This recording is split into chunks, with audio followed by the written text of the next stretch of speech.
I just was in a trance, and I've been. Have y'all ever been in a trance before, like unwillingly, but you know it, like somebody put you in a trance?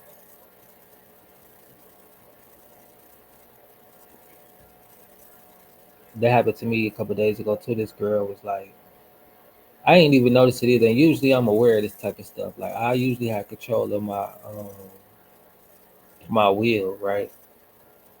And not all the time. Sometimes I do be like, you know, uh, I fall through either certain areas or where it just be like, damn, just you know what I'm saying? My mind just days for a second, and it be happening like, or you'll be led somewhere like you just a magnet to some shit all of a sudden. It's hard to explain, but it's like you, you kind of conscious, but you're not. You kind of just like going with the flow, like robotic. It's automatic. But anyway, I'm at the store, and it's like I'm kind of being led, but I'm not.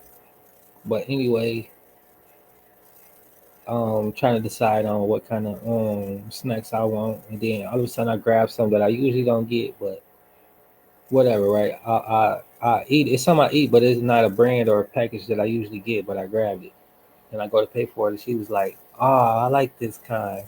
I was trying to lead you to that, and yeah, you did it, and it worked." She's like, "Got it," and then I was like, I ain't really think too much about it. And then the whole time we talking is like I'm just like zoned out. Like we talking and stuff, and I'm trying to leave, but not because I'm in a rush, but I'm feeling like I'm spaced out. That's why I want to leave the conversation. Feeling like I'm sitting here talking to her for a long time, and this lady behind me kind of rushing on and hold her waiting, but it's like I don't really have control of it, but I just know I want to leave, right? And I'm weird. I'm being weird at this point because I'm like I'm engaging, but not really. But it's like I don't have no control. So then when I finally leave, I'm on my way. Then I'm like zoned out. Then I'm like, damn. I start thinking about what she said. She was like, yeah, I got you to pick that one. It worked. Then I was like, damn, and I was wondering why I was feeling like I wanted to break free from her presence, but I couldn't. So I was like, damn, I wonder if she just put that on me, like, you know what I'm saying? She just had me in a trance because I'm like, I'm in a trance right now, and I'm realizing like I was in a trance then. And I'm like, damn, that shit crazy, but that's real though, like how people can use that power to manipulate energy. And sometimes you'll know it and sometimes you won't. Sometimes you'll recognize somebody putting thoughts in your head and sometimes you won't. But usually I had the power to control it, but I didn't even have the awareness to know that it was going on. I just was aware that I wanted to move from this area and get away from this conversation, but I couldn't. And that's the only thing that I knew. And then as I'm on my way, I'm on Charlie or whatever, and then I'm back in the trance because I was just thinking about the conversation. That's the only thing that was on my mind until I trance again, and then I'm like, wait, hold on, like this some strong energy, and I'm breaking free of this energy, and now I know like, oh, that was something real, something that just took a hold of my energy and had me locked in that trance until I broke out and trans again into a different, you know, energy form. I tapped into my own energy again. And I was like, damn, that's something real and that's something to be aware of because people do have that type of power from different spirits that they work with. And then they had me thinking like maybe that was a spirit that was attached to that person that I broke free from that's trying to get back and they was trying to get my attention. And it's like maybe that, like in the cloak technology, like as far as lucid dreaming and however they do stuff, right? I don't know.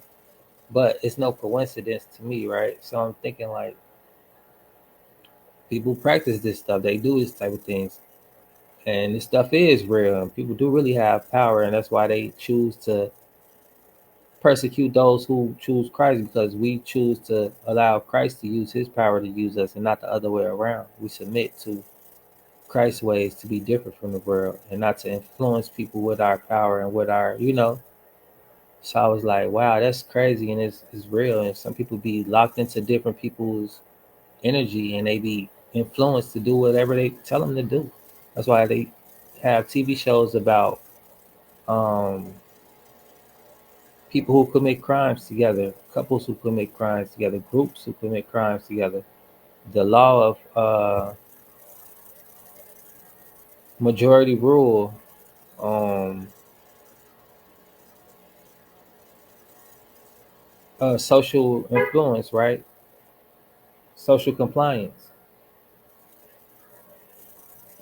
What is social compliance? Just like in China, Beijing, they have social credit scores where they got the whole city basically influenced and complying by their laws. If you don't stop at the red light, if you break any rules or any of this thing, you'll be shamed. They'll put your picture up on the big screen, and maybe it'll affect your social credit score, and people will look up your history on those scores and their phones and stuff like that. This is social compliance, right?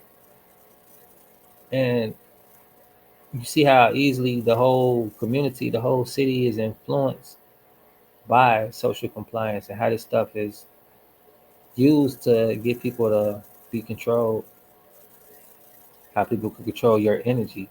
They got your energy so wrapped up in complying that you don't use your energy to think for yourself or to, do anything else. And this stuff is real. And it's easy to be lost into that flow, right? Because the world is what we want to be like. The world is what's always on our mind. The world is always influencing us. But that was something I just wanted to share with y'all, like an experience I had. And it's not nothing scary because I wasn't scared, but I do have some scary stories and experiences that I did have before I really knew about